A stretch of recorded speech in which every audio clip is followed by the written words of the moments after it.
So it seems to be working better now. Anyway, so charging the laptop, and what's good is because I'm live streaming, if someone were to close the thing, it shuts off the hotspot and you'd know it. Even just them closing it. And then if they walked away with it, you'd know it because your internet shuts off. Okay, so no, we haven't had anything since that. It was like basically the first day. It's very unfortunate. Um, the only other issue we ever had was, I think it was in April at Harold Parker State Forest, someone stole Brian's portable charger. So the amount of times that we've charged stuff, yeah, it only takes one bad apple to spoil the bunch.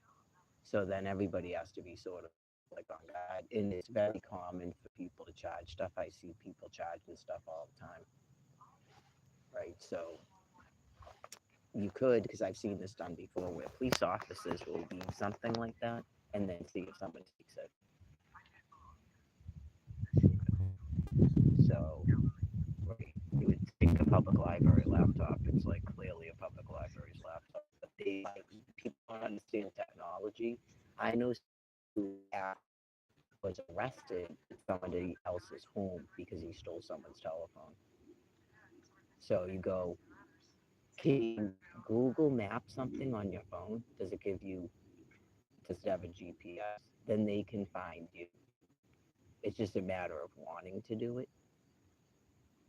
Okay, so I've explained before not to steal people's stuff like that because it's you could destroy someone's life, especially the telephone. But some people only have like a laptop or a Chromebook.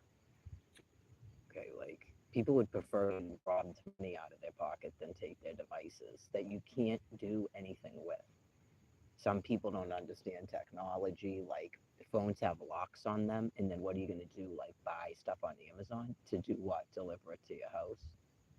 Order like 57 lifts to where you can't access the banking. You don't know their password and stuff. And plus the banks, they, my bank's fraud alert is pretty severe. Like they even red flagged me because they weren't sure if I was doing it. Right. So, and you just call them. You just call them and go, yeah, someone stole my phone. Right. And then a bank will not let you keep your phone open in case you don't have online banking. Like in this day and age, a bank won't let you keep it open. Each and every, you can't save a password to your phone. Each and every time you have to put in a username. It depends on what you set up, a username, a password, your fingerprints, and then other safety things I'm not going to tell you about, obviously. But right, you're not getting into someone's banking, their phone. Like, how are you going to know their password first of all to get into it? To get into the phone itself?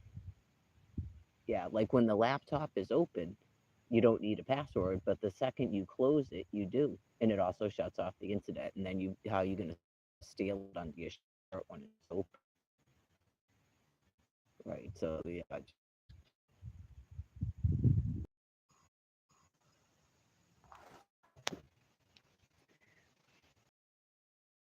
again, or edge stream. Yeah. I don't hide from the person. People purposely shutting off all of it. So all the time being shut off, giving out email address and not getting any emails. So he can roll some cigarette speed. Oh, okay.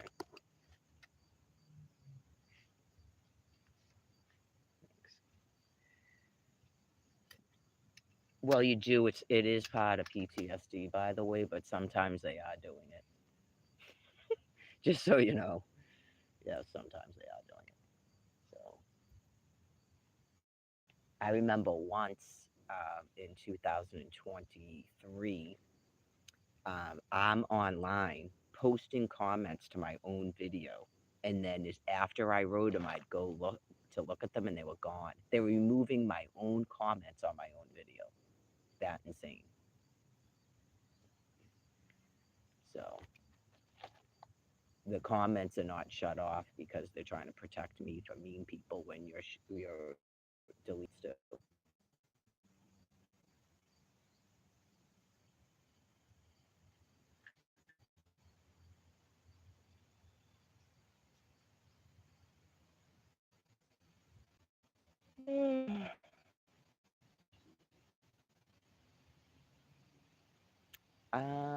I think it's because there's a cloud. I don't think we're able to go back over there yet. The sun isn't blasting there right now, but I think it's a cloud. I think it takes till about 5, and I could tell it was blasting on the supply tent while we're gone.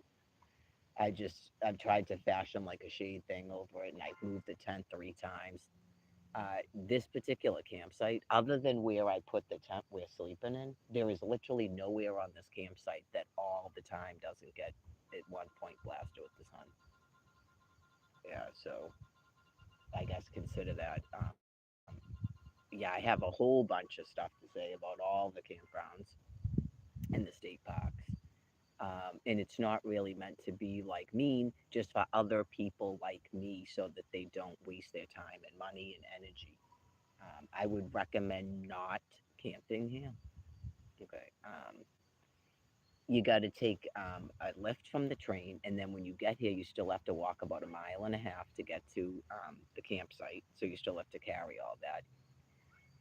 Um, the park is like so small apparently that the everything is open to the public, even the campground. Okay, from some. Um, I hate. I was saying to Brian, was it you or I just talking myself on the phone, babe? On the walk that I hate to even think of this, but I could see them actually just getting rid of the campground here. I'm not saying they should, but I could see excuses or whatever being made up to get rid of it. Now, when I came here in 2019, there was no beach. They were dredging the beach. It was closed, and I was told they just spent millions of dollars to redo the bathrooms, and it clearly wasn't here. So that's right, babe. Maybe tomorrow I wanted to walk to the other areas because I didn't. This must not be the area that Tom and Barbara were camping in, right? And they were in an accessible site. They were right across from the bathroom, so it's definitely not that bathroom. No, it wasn't this area. It must have been a different loop. I think there's 3 loops there, and it wasn't an electric site either. Sometimes they change the campsites around. Apparently, at some of the parks. When we were in Wampatuck, okay, this adds to sort of like insult to injury about the 2 week rule, okay, and fairness. They've closed campsites at Wampatuck. They have abandoned campsites that you can tell because they still have the fire pits. They just took out the picnic tables and it's overgrowth a little bit. Okay, so there never was an issue with people not being able to camp. You get what I'm saying? There's never was an issue with it because camp. So that's nonsense. Okay, and then I'm pretty sure they keep closing that Y loop. It is, I know you just go. I've checked it, not today, but I checked it a couple times, and all of a sudden there's no availability after September 1st, except in the electric sites. Okay, so I really don't think it's to preserve anything. You just pay people. It's not that because there's not enough workers, there's not enough volunteers. Like taking over a state park. Just a point of matter too, in terms of yeah, it's a state park. We have a right to come in here today and stuff. Then why am I paying to? You're not. Yeah, because that's what I'm saying. If you had enough people that got annoyed, that's an excuse. Got rid of the campground because the forest is so small. Because you keep tearing it down and it's not part of the forest and building a house. It's so small, and then like because it's open to the beach and stuff, we found that the campers stopped coming here because it was like they just didn't like all these people here.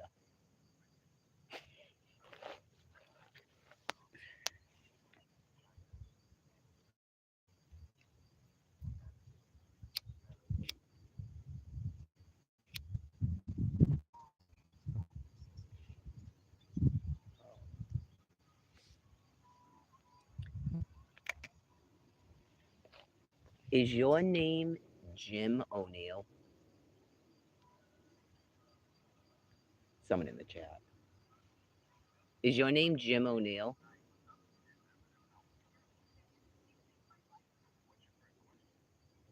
If it's not, then just say no. If that is your name, just say yes.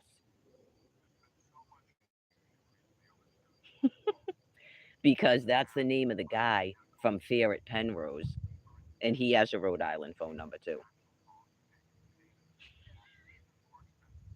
And they just did a really effed up thing to me and my husband, so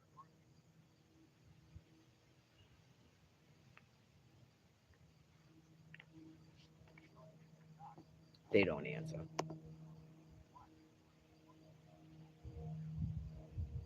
Oh, so anyway, what I was saying about the right, um, right. At least they park up there, and then they ride bicycles or walk. And it's you're in Taunton, so it's probably the only public beach there is. When I was growing up, you could go to Houghton's Pond. There was a place called Crystal Lake or Crystal Pond we used to go to.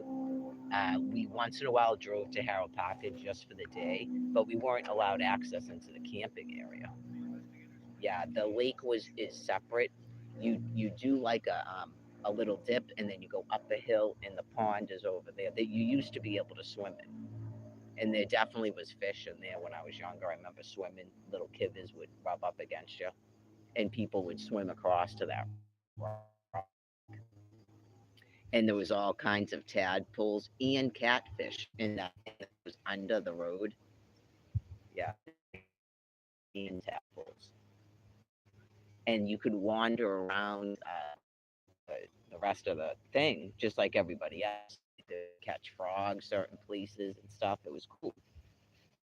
Yeah, but they don't let people just wander around the camping area there. They have like the offices, right? And then next, I think it's like next to the office is the place where you park and you can access the beach.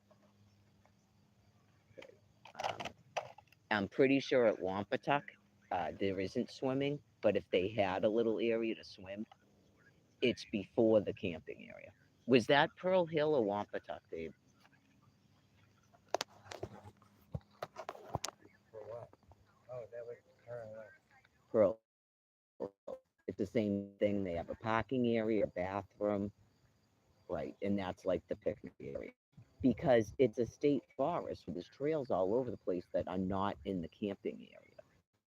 This is a little bit, I'm not an expert camper, but between Pearl Hill, Harold Parker State Forest, Wampatuck, and here, this is the only one that does this, right? And like I said, you could tell there used to be a shack up there when you enter the camp. This, at least this loop, they had to get rid of it. Probably the town probably demanded it. They probably claimed they paid to dredge the pond, and they wanted a place to go to the beach. And they probably said it's a state park. That's my point about the homeless people and the camping. Okay, and the 2 week rule. There's no reason for it. There's no reason at all for this 2 week rule to even exist, and it didn't exist before. My parents used to camp all summer at Harold Parker State Forest, and it's funny because I don't know if it was called Lorraine, and that was my father's second wife's name. It might have been called that, and I wasn't aware of it. I just call it Harold Parker, but it's called Lorraine Campground. If it was called that when he met her, he probably thought it was funny. I'm sure they talked about it. But um, apparently, there's another body of water within that state forest that you can't fish in, but not where the campground is. I dare you. No thanks, babe. It's not that I don't like them. It's just Double pure dog. sugar. That's why I eat prunes and stuff. Double dog. They had my protein cookies at this grocery store, 2 for $5, which is actually cheap. But you go, that's $10 for 4 cookies. So I didn't do it. I go, I'll make some more and tell myself it has protein in it. But that's the other thing. Hopefully, people, it's public view the video. Okay. I don't think I did any beforehand, which I should have done. That you would just have to ask people that have been around me over the past year and a half. The distension of my abdomen because of my liver and stuff. by not letting me cook my food and rest and do my walks. So I pointed out in the other live stream not to alarm people, just so they have an understanding. Some people, the concern is an uprise because of the injustice in the criminal behavior. So it causes an uprise for them to know that it's clearly crimes against humanity and treason. So you don't have to worry about taking up arms and all that. It's just a waiting period. Um, so I don't know if that's why they're. I don't know if that's why they're called cases. It annoys me a little bit, but people are trying to get by on, you know, what they're supposed to do with themselves during this time. It's maintaining peace. That's what it is. And I say to people like me, don't come here because I think that it pushes the limit for yourself. It's understandable, but you can't do it, right? It's just too many people, too many dogs, too many cars driving around. Yeah, not enough privacy. People pulling up in these huge trailers, and everyone's got a kayak now, apparently. And, right, it's really, it's too much for the mind. If you're homeless, um, just to use a different campground.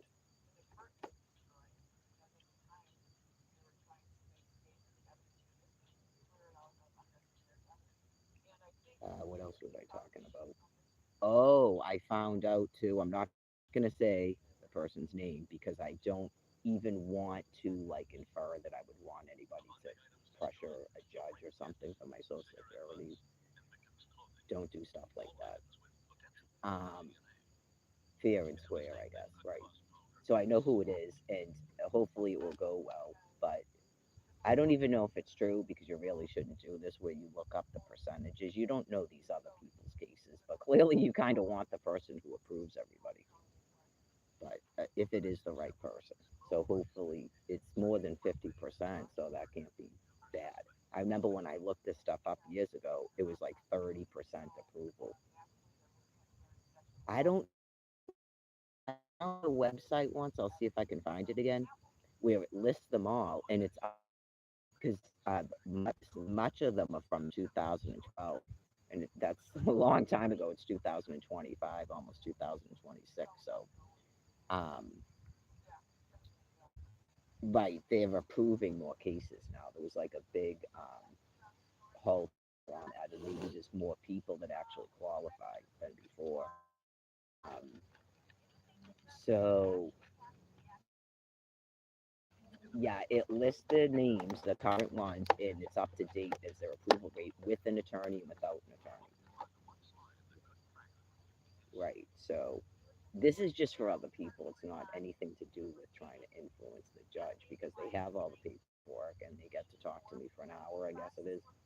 Okay, so the last judge, okay, I couldn't get to the hearing and I called the office, spoke with the secretary who was mean and explained to her my hardship about getting there. Did I have to be there for the hearing? I don't think they were doing telehealth in 2018. I didn't know anything about that. I'm not sure I had a telephone then, so yeah, I probably could have done it on a laptop from Dedham. Yeah. So anyway, my brother, who's since passed away, that was on disability, thought he knew how to get there. Okay. I probably would have made it there had I just taken the trains and the buses myself, but I don't know. He dropped me off in the wrong place after being extremely frustrated with the GPS, and it wasn't where he thought it was. He didn't remember where it was. He was using a GPS, right? And then he must have not put in the address I because he kept insisting he knew where it was, and he did. So that's more. At the end, he wouldn't because he knew that he didn't know he knew that. So he dropped me off at the wrong place. I asked several people where it was. Nobody could help me, and I just gave up and went back to them. And then the judge denied